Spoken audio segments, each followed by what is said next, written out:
Hi, Sabra Lane here from the BrightSide Lounge. Today we're featuring the quirky, the classy and the curious. We'll show you how tiny homes are being used to save some endangered species.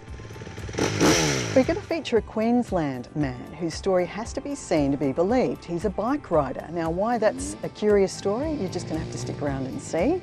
How edible flowers are becoming a blooming good business, and my favourite story, junk food cures. I'm sure that you'll stick around for that one. Now first up, we're going to feature a creature here in Tasmania. They've become a big pest. They're the long-spined sea urchin. In inshore reefs, they're gobbling up such a large area. They've become competition for abalone and for rock lobsters, and that's proved problematic for the industries that rely on those things. A subsidised fishery here is catching them for their roe, but 95% of the creature then is thrown away as waste. That is until now.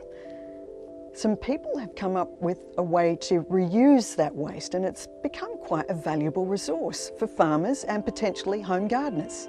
Let's have a look. These long-spined sea urchins have been munching their way across Tasmania's east coast inshore reefs, decimating abalone and rock lobster habitat. To stem the tide, a state government subsidised fishery catches the urchins for their roe, but 95% of the urchin goes to waste.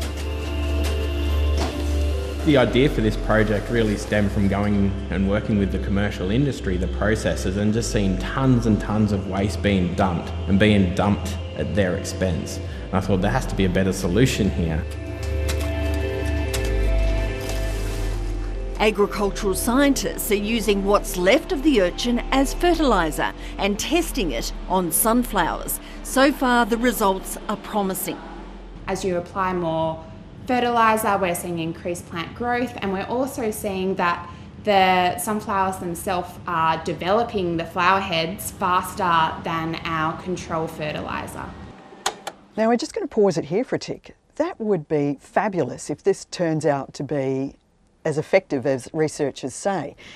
If they're able to cut back on synthetic fertilisers and use the sea urchins instead, for areas like Queensland, where synthetic fertiliser runs off the land and into the ocean and is problematic to the Great Barrier Reef, well, wouldn't that be ironic? Sea urchins saving the Great Barrier Reef. Broad-scale agricultural trials will start soon. We're hoping it will reduce the reliance on some of those synthetic fertilisers when producers can use more organic, natural products like this. Author and gardener Hannah Maloney is keen to have this pest in her veggie patch. Those minerals are inaccessible or hard to get in some of our soils, and so we need to bring them in. And if we're able to bring them in from local regions, that's the ideal. We're just going to pause it there for a second. Hannah might look a little familiar to you because she is. Hannah is on Gardening Australia. Anyway, we'll go back to the story. The urchins are repurposed at this new plant in southern Tasmania. Now the urchin's in the machine, it's crushed, and then the liquid is separated from the solids, it's heat treated, it's sterilised. 12 hours later, the powder comes out the other end. For this business, the urchin fertiliser could provide a second income. It's been a number of years getting this equipment from China during COVID, doing all our testing. But it's been rewarding, and yeah, we're in the home stretch now. My garden's looking fantastic. I've been applying it for 3 years now, and my plants have never been happier. It's the pest you may well want on your garden. Well, isn't that a great solution? Another form of fancy upcycling involves mushrooms and cigarettes. What do they have in common? Nothing. But mushrooms, specifically oyster mushrooms, can be trained to consume cigarette butts. At least they've proved that in the lab. The trick now is to upscale that in a big way, and that's what Wollongong Council is trying to achieve now with researchers. That would be fantastic if they can make this happen, because the oysters actually consume the butts and they can break them down into material that can be recycled into other usable products. Fingers crossed that works, because 4.5 trillion butts are discarded every year. This story was featured in our regular newsletter, The BrightSide, and remember, you can subscribe to that newsletter too. The address, abc.net.au/thebrightside. Of course, it'd be a great thing if they could butt that problem out for good. Okay, lame pun, I know. Tiny homes are in vogue right now, and not just for humans, for bats, specifically microbats. We're going to look at a story from central Queensland here and a dedicated group of volunteers who are making tiny homes to try and save these creatures. Let's take a look. Microbats have a bit of an image problem, but they're a crucial player in ecosystems and they're insect terminators. If you had bats in your backyard, you'd probably find out that you have got less of a problem with flies, moths, mosquitoes at night time than anybody who hasn't got a microbat. But microbat numbers are declining, with habitat loss their biggest threat. Microbats can live in a lot of places, but they like to be in perhaps underneath a piece of bark, or they like to be in sheltered places away from the wind. If we take away, as we have done, a lot of their habitats, they've got very few places to go. This animal care group is taking matters into its own hands, building purpose-built bat homes. But for many microbat species, protecting caves is crucial to their survival.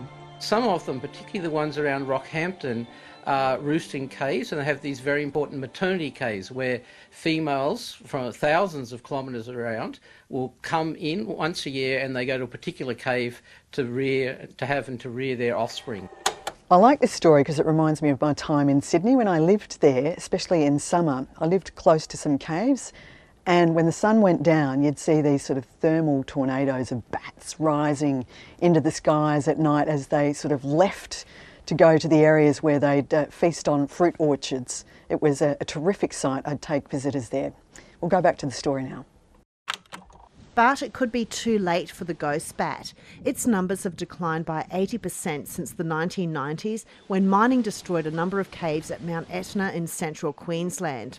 Researchers recently surveyed nearby caves using thermal imaging and audio recordings. In particular, we were hoping to find evidence of the ghost bat, which has a maternity cave down there. Unfortunately, we didn't record any calls of the ghost bats. We honestly don't see them in our cave system too often. There are some other caves in the area that has a larger population of these ghost bats. So it is very concerning that we are seeing a decrease of them. The outlook is better for bent-wing bats, which also use the Mount Etna maternity caves. When we have tens of thousands of bats here, they can go out and clean up a huge chunk of the insect population. So it's pretty good natural pest control. Back in Yeppoon, the volunteers will continue to spend their afternoons feeding bats of all sizes as the race continues to save their habitats and improve the image of these important critters. We're going to stay in Queensland for the moment. You're going to meet a farming family who ditched growing tomatoes for growing flowers. Not for baskets and bouquets, but for eating. And it's turned out to be a blooming good business decision. The final touches go on to pastries in this Garden City cafe. So the ones that I chose for this year are little violas, little lanarias of different colours, and also fuchsias, which I don't have here, but they're like the dancing ladies. Very, very, very festive. During Toowoomba's Carnival of Flowers, the blooms aren't confined to garden beds and vases. Local cafes and restaurants are making sure they're serving up a taste of spring too. There's a little bit of a comedy that happens when people are like, okay, do we eat this bit? Like, it's too pretty to eat. So it's up to personal preference, but they are edible and they're there for the pop of celebration, the pop of colour. The growing popularity of edible flowers has led to a change in direction for a nearby Lockyer Valley farm. We used to grow cherry tomatoes in these igloos, and we found that they weren't as profitable as before. The market had changed, so we switched to edible flowers. The visual impact of the crop's quite striking. It's actually very nice to be able to grow something that looks as nice as that. It's a labour-intensive crop, and a comfortable stool is a must during harvest, when up to 1,000 punnets a day are packed. All the flowers are hand-picked, and it needs to be done delicately and precisely, because you need to select to make sure that the flower is in good condition and that there are no marks with it. COVID lockdowns interstate have led to a drop-off in demand for edible flowers. So for now, the focus is on restaurants closer to home. But the Hughes family is exploring export opportunities for the future, hoping to fly their blooms all the way to Singapore, giving garden lovers the opportunity to stop, smell and eat the flowers. Making a business decision like that involves taking a risk, and when it comes to risk taking, nothing compares to this next story. A Brisbane man who was desperate to ride a motorbike. His name? Chaz Moller Nielsen. Remember it. What makes him special is that he is totally blind.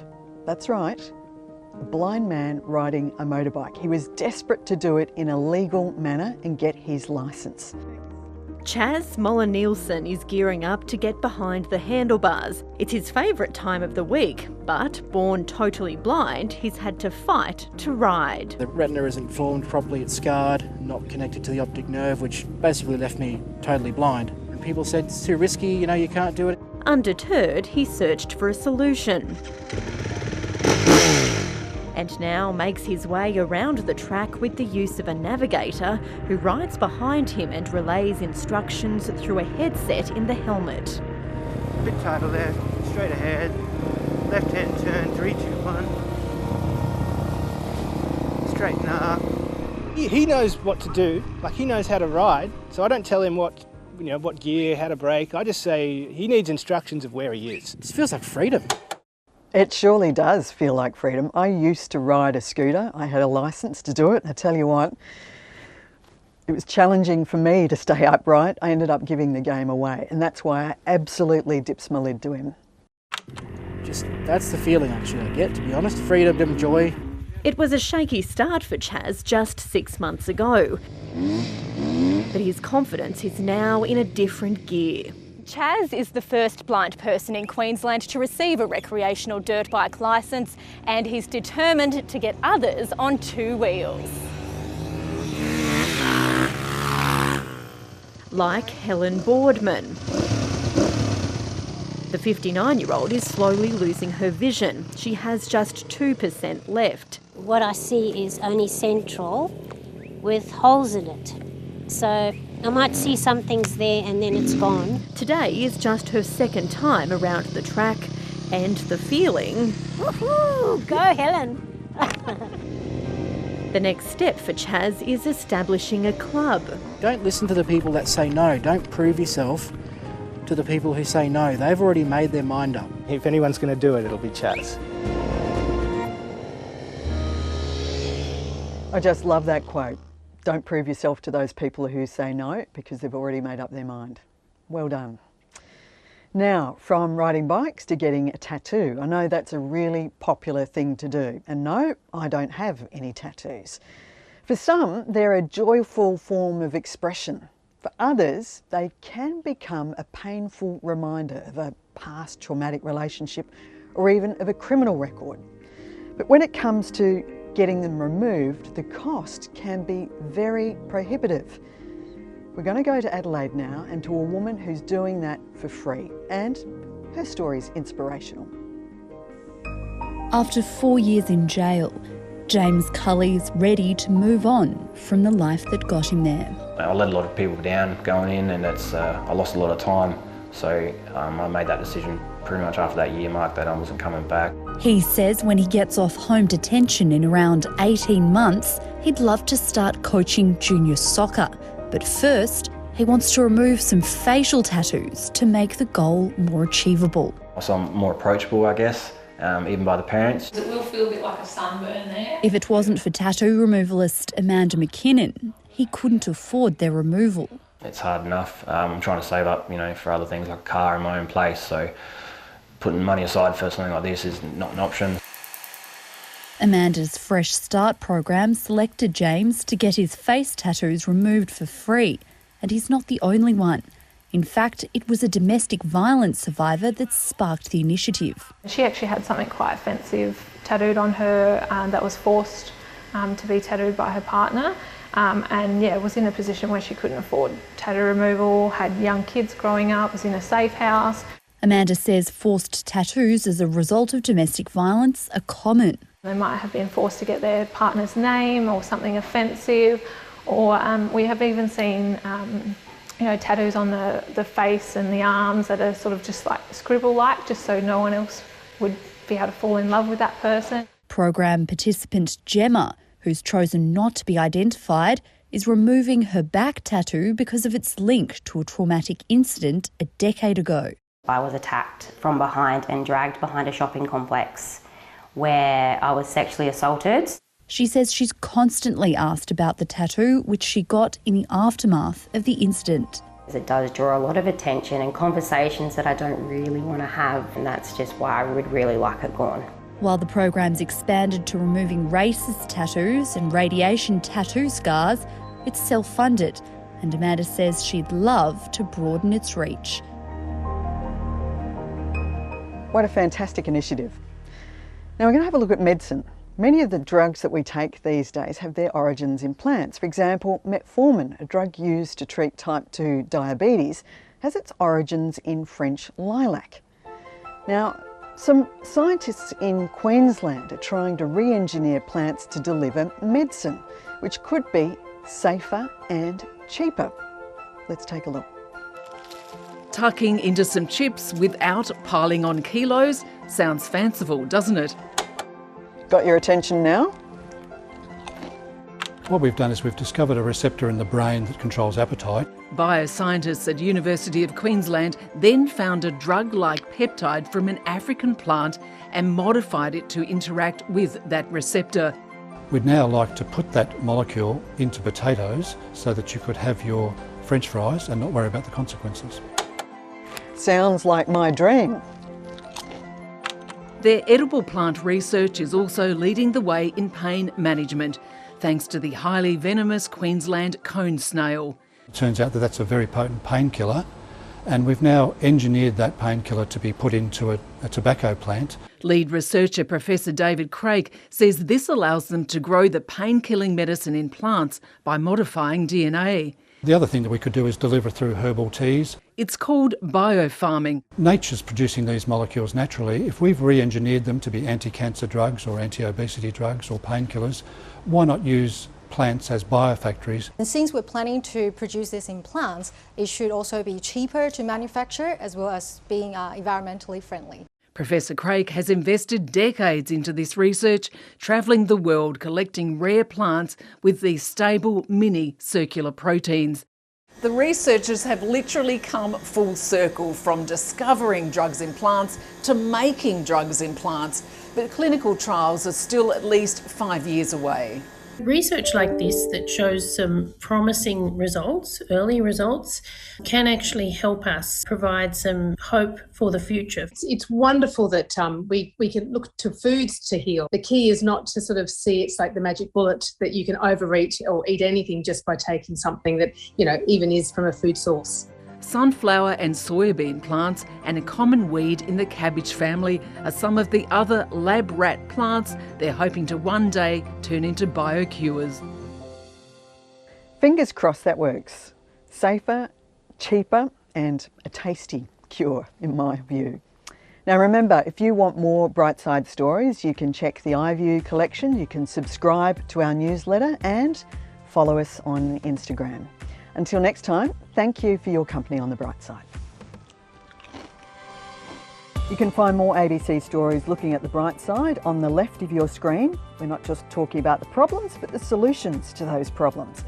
And if you want the bright side in your inbox, subscribe to our newsletter on the ABC website. And for the latest ABC news here on YouTube, subscribe to our channel.